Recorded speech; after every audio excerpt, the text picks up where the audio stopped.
வெள்ளமே சாப்பிட முடியாத சூழ்நிலை. எல்லாருமே பார்த்தீங்கன்னா இப்போ நம்ம வந்து கட்டி வெள்ளம் பண்ணுறவங்க எல்லாமே வந்து பாலை நைட்டில் இந்த வெள்ளமே சாப்பிட முடியாத சூழ்நிலை. எல்லாருமே பார்த்தீங்கன்னா இப்போ நம்ம வந்து கட்டி வெள்ளம் பண்ணுறவங்க எல்லாமே வந்து பாலை நைட்டில் இந்த கரண்ட் அவங்க ஃப்ரீ கரண்ட்டில் எடுத்து ஸ்டாப் பண்ணி ஒரு ஹீட் பண்ணி வச்சுருக்காங்க. அடுத்தது அதில் பார்த்தீங்கன்னா அந்த அழுக்கு எடுக்கும். அதுக்கப்புறம் இப்போ வந்து ஒரு ஜெல்லு ஒன்று இருக்குது.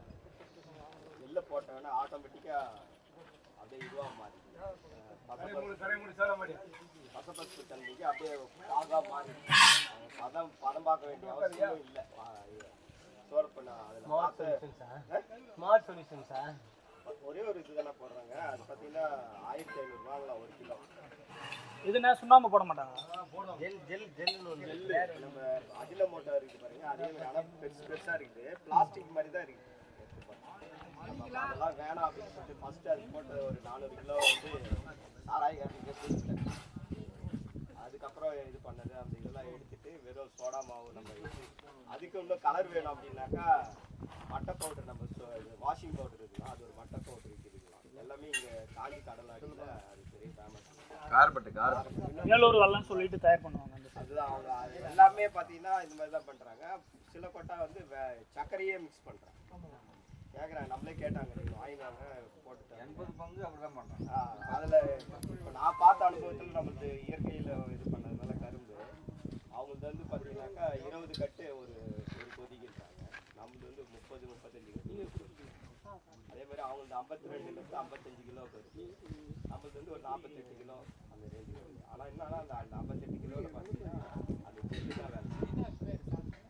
ஃபுல் அண்ட் ஃபுல்லு இருக்கிற அந்த அழுக்கை ஃபுல்லாகவே வெளியே எடுக்காமல் உள்ளே தள்ளி அப்படியே போயிட்டு மேட்சிங் ஆகிட்டு அப்படியே எப்படி வருதுன்னா பாகு வந்து சேரை விட இன்னும் மோசமாக இருக்குது. அதனால இப்போ நம்ம இயற்கை விவசாயத்துக்கு அந்த பணம் வாங்குறது கூட ஒரு பெரிய இதுவாக அதை நம்ம நம்மளே வச்சு கூட ஜூஸ் கடையில் கொடுத்து ஜூஸ் எடுத்து கூட அதை வெள்ளமாக இல்லாமல் ஜூஸாக ஊற்றுது. பெரிய மாஃப் நடக்குது அந்த இதில். இப்போ உங்களுக்கு எவ்வளோ அடக்கமாச்சுன்னு சொல்லுங்க சபை. இப்போ வந்து பார்த்தீங்கன்னா நான் செலவு பண்ண காசு எடுக்க முடியல. ஆனால் வந்து என்ன ஆச்சுன்னா ஐயா சொன்ன மாதிரி சில விஷயங்கள் சொன்னார். கூலிக்காரங்க இழுத்துருவாங்க. நம்ம வந்து ஒரு பிளான் பண்ணும்போது நான் 5 நாள் தான் பிளான் பண்ணேன். ஒரு வெட்டுறது வந்து ஒரு 3 நாள், காய்ச்சறது ஒரு 5 நாள் பிளான். வெட்டுறதுல ஒரு 3 நாள் எக்ஸ்ட்ரா ஆயிடுச்சு, காய்ச்சறதுல ஒரு 4 நாள். இன்னொரு பிரச்சனை என்னன்னா அவங்களோட சொந்த இதுவாக இருந்துச்சுனாக்கா 6 கொதி போடுறாங்க. ஒரு கொதிக்கு 50 கிலோ கிட்ட அவங்க நல்லா வருது. நம்ம கொடுத்தது என்ன பண்ணாங்கன்னா ஒரு 3 கொதிக்கு மேலே போட மாட்டோம். அது பார்த்தீங்கன்னா அவங்க 300 கிலோ தயாரிக்கிறாங்க, நம்மளது ஒரு 180 கிலோ. ஸோ அப்போ பார்த்தீங்கன்னா அதில் வந்து எக்ஸீட் ஆகிடுச்சு. அது வந்து கொஞ்சம் 80%. ஆனால் லாபகரமானது வெள்ளம் தயாரிக்கிறது. இது எந்த இதுமான போடாமையே நம்ம எடுத்தோம்னா ஒரு 5 கிலோ தான் ஷார்ட் ஆகும். 5 கிலோ நம்ம நல்ல விஷயம் தான். ஆனால் இந்த மாதிரி உள்ள மாஃப் நடக்கிறதுனால நம்ம இயற்கையாக சேர்ந்த இடுபொருளுக்கு செய்கிற அந்த வெள்ளம் எல்லாமே 100% அதில் எந்த விதமான இதுவுமே இல்லை. இந்த மாதிரி அழுக்கு வெள்ளம் இருக்குது என்கிட்ட வாங்கிக்கோங்க அப்படின்னா ஒரு சின்ன அழுக்கு கூட அவங்கள்ட்ட மிஞ்சறதே இல்லை. இப்போ நம்ம எடுத்தோம் பாருங்கள், அதை ஃபில்டர் பண்ணி எடுத்தோமே அது மட்டும்தான் அந்த அழுக்கு.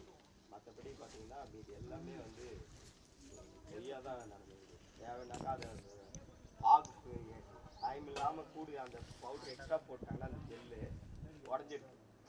அதை தான் என்ன பண்ணுறாங்கன்னா அவங்க அழுக்கு வெள்ளமாக விவசாயிகளுக்கு கொடுக்கலாம். இந்த கருப்பாக கட்டி வெள்ளமாக கொடுக்கலாம். அதுதாங்க அதில் தான் அந்த ஒரு ஜெல்லு போடுறாங்க. அதுதான் கூடுதலாக ஒரு எவ்வளோ கிலோ கொடுக்குறீங்க? இப்போ நம்ம 60 ரூபாய்க்கு ஒரு 5 நாள் பிளான். வெட்டுறதுல ஒரு 3 நாள் எக்ஸ்ட்ரா ஆயிடுச்சு, காய்ச்சறதுல ஒரு 4 நாள்.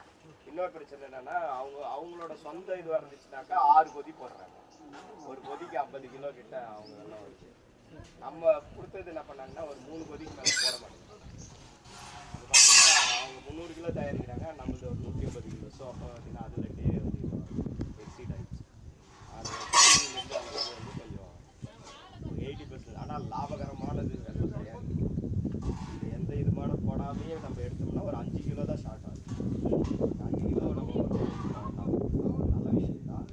ஆனால் இந்த மாதிரி உள்ள மாஃப் நடக்கிறதுனால நம்ம இயற்கையாக சேர்ந்த இடுபொருளுக்கு செய்கிற அந்த வெள்ளம் எல்லாமே 100% அதில் எந்த விதமான இதுவுமே இல்லை. இந்த மாதிரி அழுக்கு வெள்ளம் என்கிட்ட வாங்கிக்கோங்க அப்படின்னா ஒரு சின்ன அழுக்கு கூட அவங்கள்ட்ட மிஞ்சறதே இல்லை. இப்போ நம்ம எடுத்தோம் பாருங்க, அந்த ஃபில்டர் பண்ணி எடுத்தோமே அது மட்டும்தான் அந்த அழுக்கு. மற்றபடி பார்த்தீங்கன்னா மீதி எல்லாமே வந்து பொய்யாக தான் நடந்தது. தேவைன்னாக்கா அதை ஆகுக்கு டைம் இல்லாமல் கூடி அந்த பவுடர் எக்ஸ்ட்ரா போட்டாங்கன்னா அந்த ஜெல்லு உடஞ்சிருக்கு. அதை தான் என்ன பண்ணுறாங்கன்னா அவங்க அழுக்கு வெள்ளமாக விவசாயிகளுக்கு கொடுக்கலாம். இந்த கருப்பு கருப்பா கட்டி வெள்ளமா கொடுங்க அதுங்க ஐயா. அதுதாங்க அதில் தான் அந்த ஒரு ஜெல்லு போடுறாங்க. அதுதான் அதான் கூடுதலாக ஒரு எவ்வளோ கிலோ கொடுக்குறீங்க அப்போ? இப்போ நம்ம 60 ரூபாய்க்கு fix பண்ணி. நாட்டு சக்கரை நாட்டு சக்கரை எல்லாம் நான் போடலைங்க. நாட்டு சக்கரை வந்து பச்சை பால் அடிக்கணும். இது வந்து 2 தடவை காய்க்கிறாங்க. ஃபர்ஸ்ட் ஒரு தடவை காய்ச்சி